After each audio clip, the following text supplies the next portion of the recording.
Hello, everybody. My name is Tijmen Schipper. I'm from Windesheim University of Applied Sciences.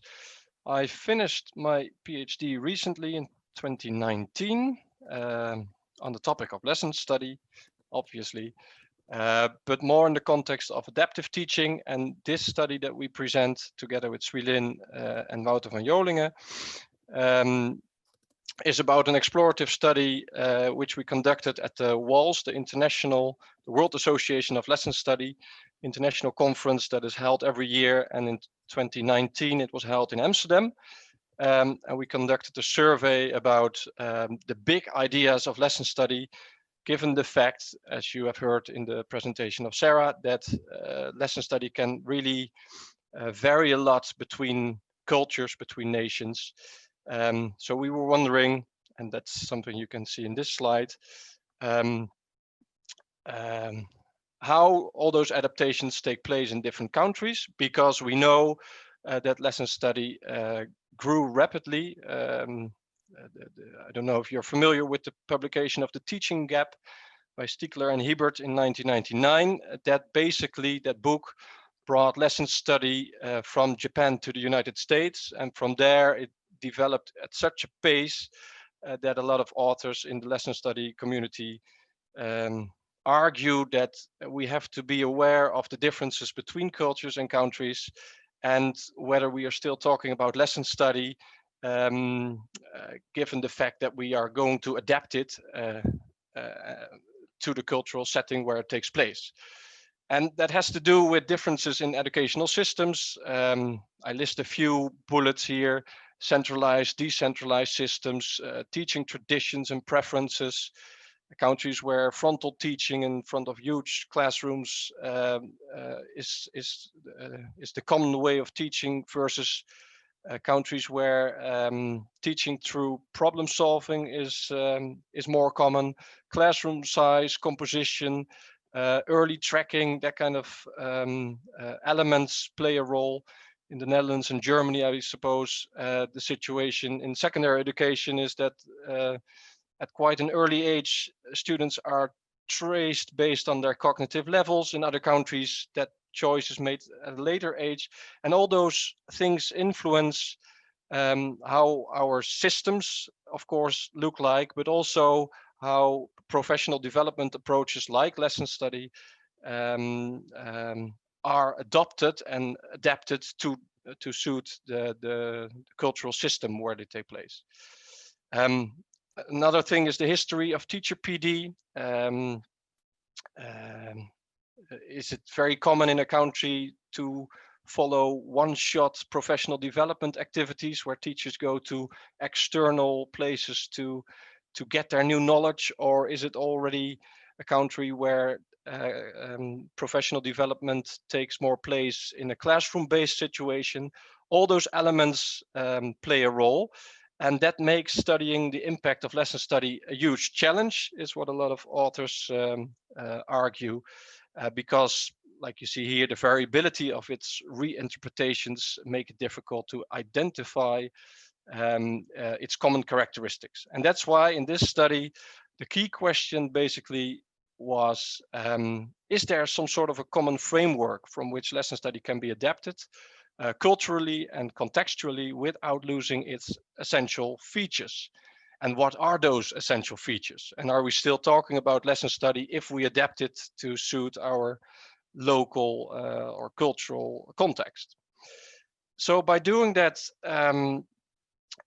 we made a distinction based on the literature between core components, which we define as prominent, essential, solid components of lesson study, versus lesson study features, which are more specific, more concrete, which can vary more between different educational contexts. And big ideas can be seen as pedagogically powerful because they offer direction to educators in ways that enhance teaching and student learning. So what we what we have done based on a wide range of literature is basically distilling big ideas of which we believe researchers in the lesson study community find common ground, which they agree on if we talk about lesson study. And you see those 5 big ideas presented here. So the essence of lesson study is that teachers collaboratively perform research on their lessons, that it involves combining practical knowledge as well as external knowledge, that lesson study is about learning from students learning, that is central to lesson study, that it is a collaborative effort by teachers, and that lesson study consists and requires repeated cycles of research lessons. Basically the cycle that Sui Lin presented at the beginning of this symposium. Features then, on the other hand, can be seen as more concrete, more specific, like I explained in the previous slide.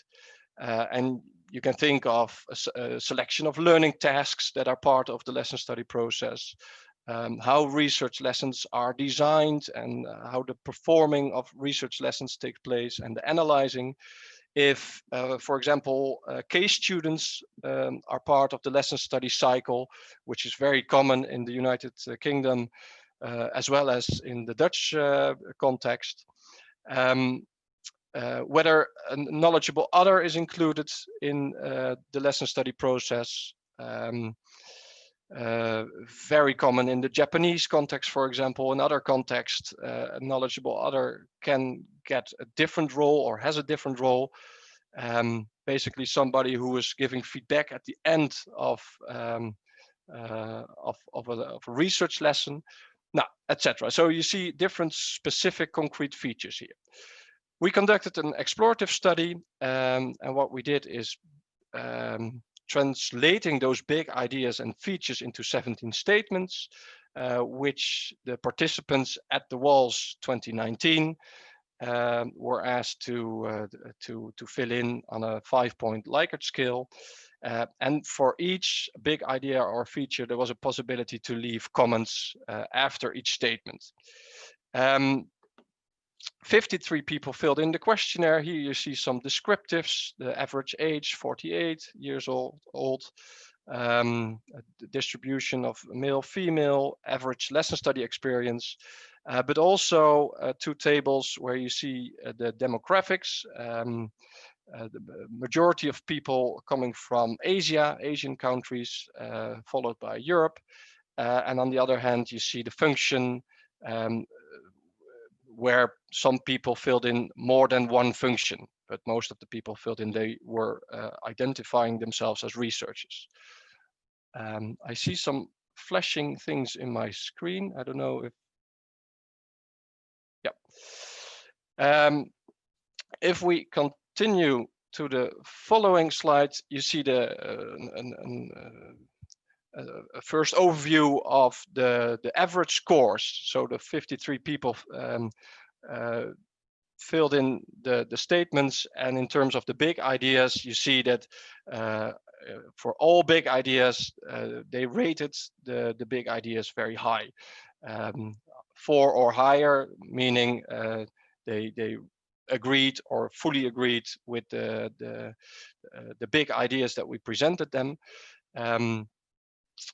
You see that the first big idea had a slightly bigger standard deviation than others, but on average, you can say that the big ideas were really recognized by the people who filled in the questionnaire. You see that the big idea, the 5th big idea, is later changed. Not in this study, but I will show that in the last slide. We changed the big idea from systematic fine-tuning of lesson designs into lesson study requires repeated cycles of research lessons. Features are presented here. There you see more variation in terms of the mean scores, the average scores. You see very high scores, such as this one. A central element of lesson study is the cycle built around designing, performing, and analyzing research lessons.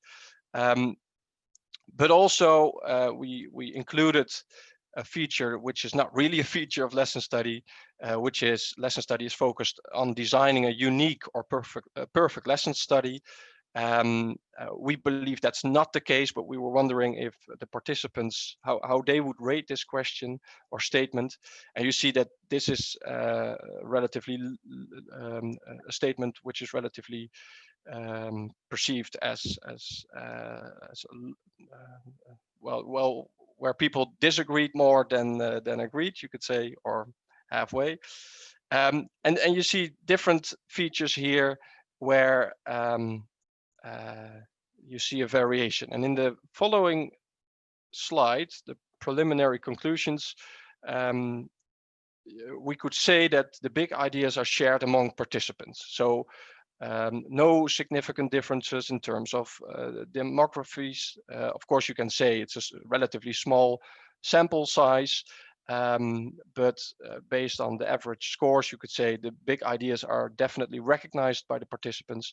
The features are, on the other hand, there's more variation as expected because it's more specific to the cultural context where lesson study takes place. And we found a significant difference in terms of the demographics for the statement a knowledgeable other comments on the research lesson after its performance. And based on the literature, you could say that this is because of the fact that in Asia, it's very common to have a knowledgeable other involved in the lesson study cycle, whereas this is not always the case in the European context.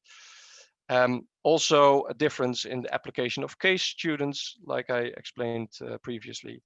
And basically what we have done by this explorative study is constructing a framework around these big ideas.